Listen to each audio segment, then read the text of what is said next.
మొన్న జరిగినటువంటి అసెంబ్లీ ఎన్నికల అనంతరం లెక్కింపు రోజు నుంచి మొదలుపెట్టి అధికార మదంతో Telugu Desam party, Janasena party rowdy మోకలు ఈ రాష్ట్ర వ్యాప్తంగా రెచ్చిపోయి ధ్వంసాలు చేస్తుంటే, మారణ హోమం చేస్తుంటే, ఏ నియోజకవర్గానికి ఆ నియోజకవర్గం ఎమ్మెల్యేలు గెలిచిన వారు ప్రోత్సహిస్తూ పైనుంచి చంద్రబాబు నాయుడు డీజీపీకి, ఎస్పీలకి కేసులు కట్టబాకండి, మా కార్యకర్తలు చేసేటువంటి ధ్వంసాన్ని మీరు విట్నెస్ గా చూస్తూ ఉండండి తప్పితే మా వాళ్ళని ఎక్కడ ఆపటానికి వీల్లేదు, మీరు పోలీసు ఉద్యోగం చేయటానికి వీల్లేదు అని చెప్పని వాళ్ళ పోలీసులు చేతులు కట్టి ఈ ధ్వంస రచన చేస్తున్నారు. ఈ రాష్ట్రానికి గతంలో బీహార్ ఎట్లా ఉండేదో, లేదా ఒక ఉత్తరప్రదేశ్ ఎట్లా ఉండేదో, ఇవాళ ఆంధ్రప్రదేశ్ రాష్ట్రాన్ని కూడా ఒక హింసా రాష్ట్రంగా, హింసా రాజ్యంగా ఆయన తయారు చేస్తున్నటువంటి తండ్రి కొడుకు ఇద్దరు కలిసి చేస్తున్నటువంటి పరిస్థితులు చేసినా, పోలీసులకు చెప్పినా నో పోలీస్ నో కేస్. చూడండి ఎంత బరి తెగించారో, పోలీసు ఎంత పతనావస్థలోకి తీసుకొచ్చాడు చంద్రబాబు నాయుడు. పోలీసు వ్యవస్థను ఎంత పతనావస్థకి తీసుకొచ్చాడు అంటే, ఇల్లు మొత్తం ధ్వంసం చేస్తే, ఒక ముసలావిడ ఉంటుంటే ఇంట్లో యాదవ్లావిడ ఇల్లు ధ్వంసం చేసి ఇల్లంతా సామానంతా మొత్తం ధ్వంసం చేస్తే కేసు ఇస్తే కేసు లేదు. వైఎస్ఆర్ కాంగ్రెస్ పార్టీ వాళ్ళు వెళ్ళి అమ్మ అయిపోయింది దుర్మార్గ రాజ్యం వచ్చింది, ఏం చేస్తాం, సామాను కొనుక్కోమని డబ్బులు ఇచ్చి వస్తే మళ్ళీ బద్దలు కొట్టిన వాళ్ళే, ఇల్లు ధ్వంసం చేసిన వాళ్ళే, ఈ రౌడీలే వెళ్ళి కొనుక్కో మళ్ళీ కొడతాకి మేము వస్తాం అని బరి తెగించి మళ్ళీ దౌర్జన్యకాండకి పూనుకుంటుంటే పోలీస్ కంప్లైంట్ ఇచ్చినా కూడా కేసు లేదు.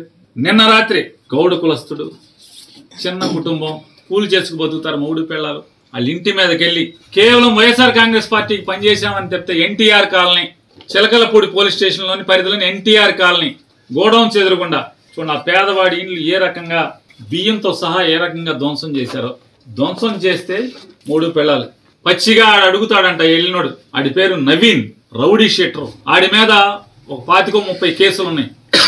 లంజా ₹1,00,000 ఇస్తాను పడుకోవే అని ఒక నెలల పిల్లోడిని ఎత్తుకున్న తల్లిని ఆడు మాట్లాడతాడు. కేసు లేదు. కేసు లేకపోగా వాడికి ఎవడైతే ఈ రౌడీ షీటరు 10 కేసులో 15 కేసులో ఉన్న ముద్దాయి ఈ ఆడకూతురిని ఇల్లంతా ధ్వంసం చేసి మూడు పిల్లలను కొట్టి ₹1,00,000 ఇస్తాను పడుకోవే అని చెప్పని భయంకరంగా దుర్భాషలో వీడికి గాయాలు ఉన్నాయి, పోలీస్ హాస్పిటల్లో చేర్చుకోండి అని చెప్పని పోలీస్ ఇంటిమేషన్ ఇచ్చి పంపిస్తారు. ఆడికి వీళ్ళు కేసుకి హాస్పిటల్కి పోలీస్ స్టేషన్కి వెళ్తే హాస్పిటల్కి పంపలా, పోలీస్ స్టేషన్కి వెళ్తే హాస్పిటల్కి పంపలా, ఆయన్ని పంపించారు ధ్వంసం చేసిన వాడిని.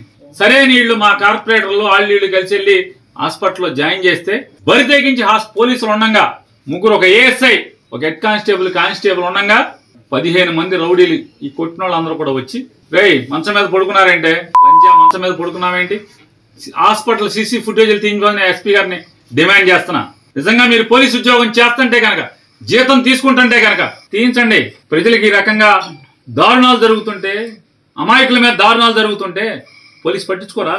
హాస్పిటల్లో సీసీ ఫుటేజ్, నువ్వు హాస్పిటల్ నుంచి వెళ్తావా వెళ్ళవా, ఏంట్రా కేసు, లంజా లంబడి అని బూతులు తిడుతూ హాస్పిటల్కి వెళ్ళి దౌర్జన్యం చేసే పరిస్థితి. హాస్పిటల్లో మంచం దగ్గరికి వెళ్ళి పోలీసు ఉండగా పోలీస్ స్టేట్మెంట్ రికార్డ్ చేసుకుంటున్నాడు ఏఎస్ఐ మాట్లాడు, హెడ్ కానిస్టేబుల్ మాట్లాడు, కనీసం వాళ్ళని కేకలేరు, మందలించరు. అతను ఒక డిఎస్పీ వచ్చి మాట్లాడుతున్నట్టుగా ఫీల్ అయిపోతున్నారు. అంటే ఇవాళ పరిస్థితి ఏంటంటే రాష్ట్రంలో చంద్రబాబు నాయుడు గెలిచిన తర్వాత ఏంటయ్యా పరిస్థితి అంటే రౌడీలే డిఎస్పీలు ఎస్పీలుగా అయిపోయిన పరిస్థితి. మర్డర్ కేసు ముద్దాయిలే రౌడీ షీటర్లు ఎస్పీలు డిఎస్పీలు సిఐలు అయిపోయిన పరిస్థితి. ఎందుకని పోలీసు ఎవరు మాట్లాడట్లా, వాళ్ళకి మర్యాద ఇస్తున్నారు దౌర్జన్యం చేస్తుంటే.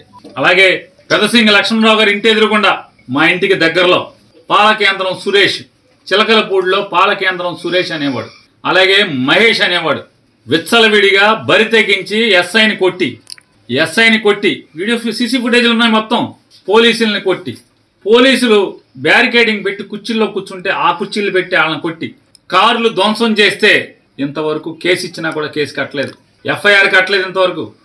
దాన్ని కూడా మేము హైకోర్టులో మూవ్ చేస్తున్నాం. ఈ పోలీస్ ఇన్యాక్షన్, ఈ దౌర్జన్యాలు, చంద్రబాబు నాయుడు చేస్తున్నటువంటి దౌర్జన్యాల మీద దానికి కేసు లేదు.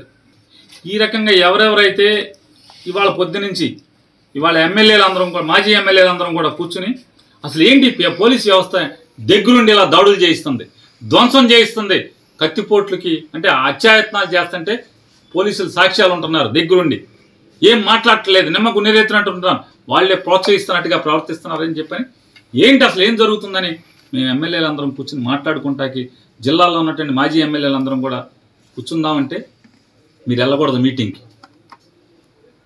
జోగి రమేష్ని నిర్బంధించారు. పామర్ అనిల్ నిర్బంధించారు, వంశీని నిర్బంధించారు.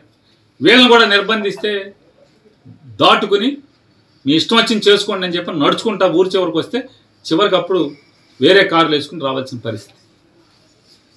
అంటే మీరు ధ్వంసం చేసే వాళ్ళని, దాడులు చేసే వాళ్ళని, కిరాయి మోకల్ని, అల్లరి మోకల్ని, రౌడీ మోకల్ని కంట్రోల్ చేయరు. మీ ముందే మీ ప్రత్యక్షంగా మీరున్నంగా ఇళ్ల మీద పడి ధ్వంసం చేస్తుంటే, ఇళ్లలో ఆడామగాని కొడుతుంటే మాట్లాడరు, కేసులు కట్టరు.